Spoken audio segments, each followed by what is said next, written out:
Good morning বন্ধুরা, ঘুম থেকে উঠেছো? এখন সকাল 5টা। আমি তোমাদের কাছে নিয়ে এসেছি কাতলা মাছের রেসিপি। কাতলা মাছের রেসিপি নিয়ে এসেছি। কাতলা মাছটা বলি কাতলা মাছের পেটি। তো এখন তো ভীষণ গরম পড়েছে, তার জন্য বেশি একটা ঘন্টাটা ভালো লাগবে না। তার জন্য কী করেছি, কয়েকটা কাঁচা লঙ্কা আর আদা পেস্ট করেছি, আর পেঁয়াজ দিইনি, সঙ্গে একটা টমেটো দিয়েছি, দিয়ে পেস্ট করে তারপর এটাকে পেস্ট করে নিয়েছি। এটার সঙ্গে বড় চামচের 1 চামচ জিরে গুঁড়ো, ধনের গুঁড়ো মিক্সড করে নিয়েছি, স্বাদ মতো নুন হলুদ। তেলটা যখন গরম হয়েছে, যেরকম পরিমাণে তেল খাও, সাদা তেল খাও বা লাল তেল খাও, কালো জিরে ফোড়ন দিয়ে দিয়েছি। দিয়ে আর এদিকে দুটো আলু সেদ্ধ করে ভেজে নিয়েছি, আর এইটুকু বেগুন ছিল, বেগুনটাকে ভেজে নিয়েছি। আর ওই মশলাটা কী করেছি, ভাজা ভাজা হয়ে গেছে, আলু আর বেগুনটা আলাদা করে ভেজে নিয়েছি।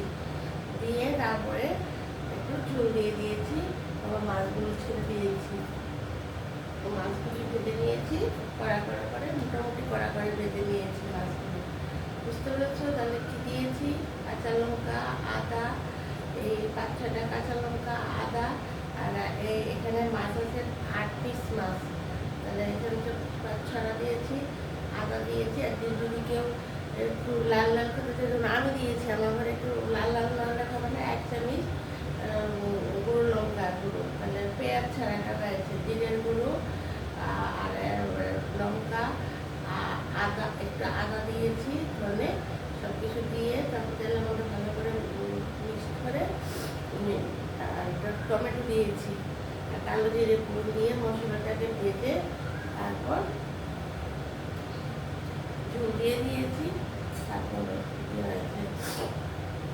মাছগুলো ছেড়ে দিয়েছি, এখন হয়ে যাচ্ছে। তোমাদেরকে দেখাবো যেরকম পাতলা পাতলা করে ঝোলটাকে পাতলা পাতলা করেছি।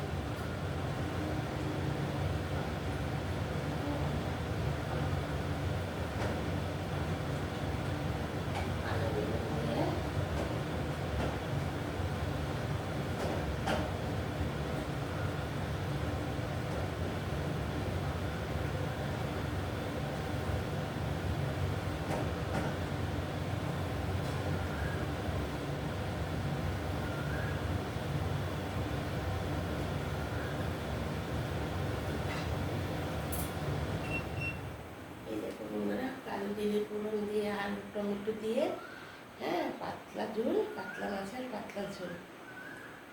খুব ভালো লাগবে খেতে। তোমরা করে খেয়ে দেখবে, গরম গরম ভাতের সাথে খুব টেস্টি হবে।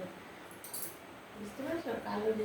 কালো জিরে ফোড়ন, আর এখানে কাঁচা লঙ্কা আর টমেটো বাটা দেবে, সঙ্গে একটা আদা দেবে, আর 1 চামচের জিরের গুঁড়ো, 1 চামচ ধনের গুঁড়ো, আর স্বাদ মতো নুন হলুদ। তেলের মধ্যে মশলাটা ভেজে নেবে, আলু বেগুনটা আগে থেকে ভেজে নেবে, তারপর এই ঝুল দিয়ে দেবে, মাছগুলিও ভেজে রেখে ছেড়ে দেবে, বাস নামিয়ে নেবে।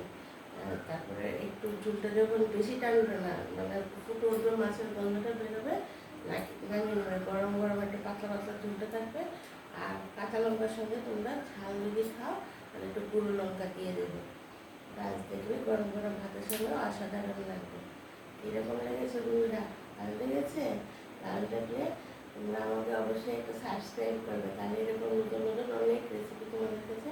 এটা তো পুরোনো দিনের রান্না, হ্যাঁ, আরও অনেক রান্না আমি নিয়ে আসবো। এখন এটা গরমের মধ্যে তো এখন সেই কেউ খাবে না, তাই একটা পাতলা ঝোল দেখিয়েছি। এখন রাখি, টাটা, বাই, পরে আবার দেখা হবে।